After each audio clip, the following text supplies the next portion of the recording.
What's going on, y'all? My name is Avian, and welcome to my channel. I'm a fighting game commentator and competitor in just about everything Arc System works. And today, on the day of recording, we got an absolute bomb of news from ArcSys regarding the 2024 Arc World Tour. Even though it feels like Arc's World Tour just passed, and just yesterday, Varix, Knots, and Fukunaga carved their names into fighting game history, the time for the next Arc World Tour is upon us. And oh my god, there are some huge changes. The differences in the tour from 2023 to 2024 are staggering in every aspect, from qualification requirements to locations, and I'll be there as your guide to help make sense of all the chaos. Afterwards, I'll be going over my personal feelings about the new tour and give it a thumbs up or down based on initial impressions. Let's get right into it and get a preview of the spectacle.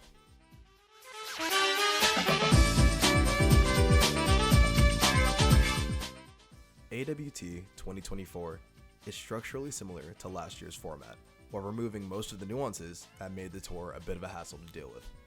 For starters, we will have 3 games: Guilty Gear Strive, Granblue Fantasy vs Rising, and Uni 2. The former 2 will have a final tournament with 16 finalists each, all fighting for a $50,000 grand prize for each game. ArcSys also decided to toss Uni 2 a bone, despite being considered a French-bred game, giving the beloved title an 8-man final with a $20,000 grand prize up for grabs. The biggest overhaul that we've seen so far, for good measure, is the qualification stage of the tour. Instead of a major being labeled simply an Arc World Tour qualifier, there are now 2 tiers of offline events, Gold and Platinum. Gold events award qualification points, which scale depending on your placement.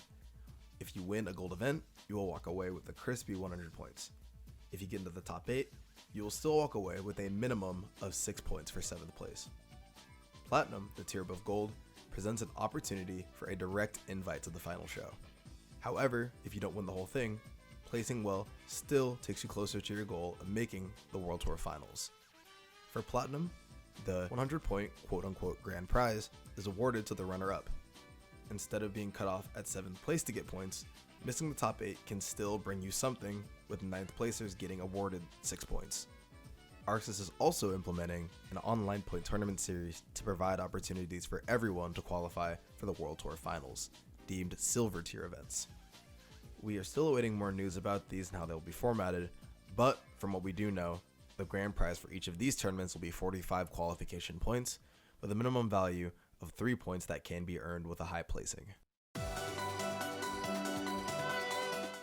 As of right now, there are 6 confirmed Platinum events: EVO Japan, EVO Las Vegas, Versus Fighting, Ultimate Fighting Arena, or UFA, Frosty Faustings, and Climax of Night, the premier FPAN tournament that will serve as a Uni 2 exclusive Platinum event.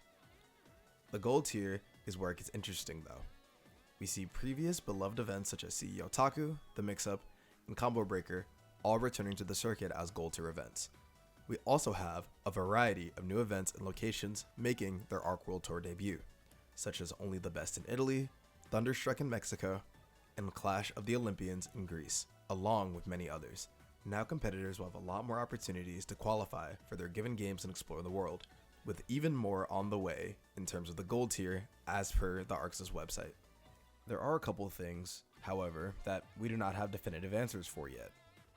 For example, we know that there are 8 qualifying spots for Uni 2, yet we only have 6 qualifying tournaments for the game as of right now. Using our knowledge of the fact that Uni 2 does not have a point qualification system, and there is almost guaranteed to be an LCQ, we know that there is at least one more Platinum event that has yet to be announced. With that being said, where this event will be held is unknown. There are 2 continents that have no representation yet when it comes to qualifying tournaments, with those being South America and Africa. Since we have already seen South American tournament representation, I think that they will return with the South American Platinum event. However, it would be pretty dope to see an African Platinum event as well. The next thing on everyone's mind is, what happens if someone wins multiple Platinum events and earns multiple direct invites? Due to the nature of how rare this will be because of the tier system, I think it will be handled the same way as last year. Last tour, due to Tempest winning multiple events, ArcSys decided to add another qualifying spot to the Last Chance qualifier. I'm assuming that this ruling is going to carry over as a failsafe for an even more unlikely event to happen. Overall, there is no doubt that this year's formatting is miles better than last year's circuit. Just from the new information that we have so far, there's bound to be more action, hype, and everything in between, and with a variety of new locations to boot.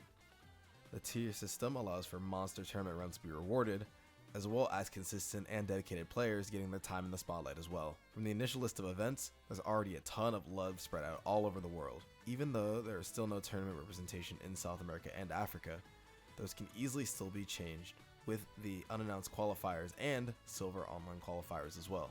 The only real piece of skepticism and point of concern that I have for this tour is how the patch schedule will coincide with the tour itself. Last year, a good amount of qualification for the Guilty Gear Strive Season 3 portion of the Arc World Tour was done on the Season 2 version of the game.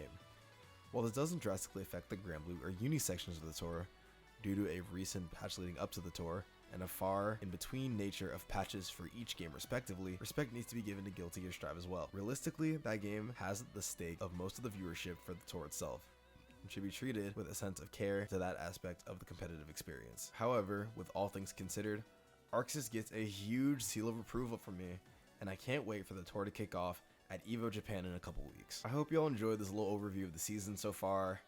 I plan to use this channel honestly a lot more for a lot of my commentary stuff, maybe some fighting game esports coverage, and basically whatever comes to my mind, basically on the theme of fighting games. That is it for me though. I would hope you guys would follow my Twitter. It is going to be linked down below, and it is in the banner of my channel. Other than that, I'll see y'all when I see y'all, and hopefully when I upload again.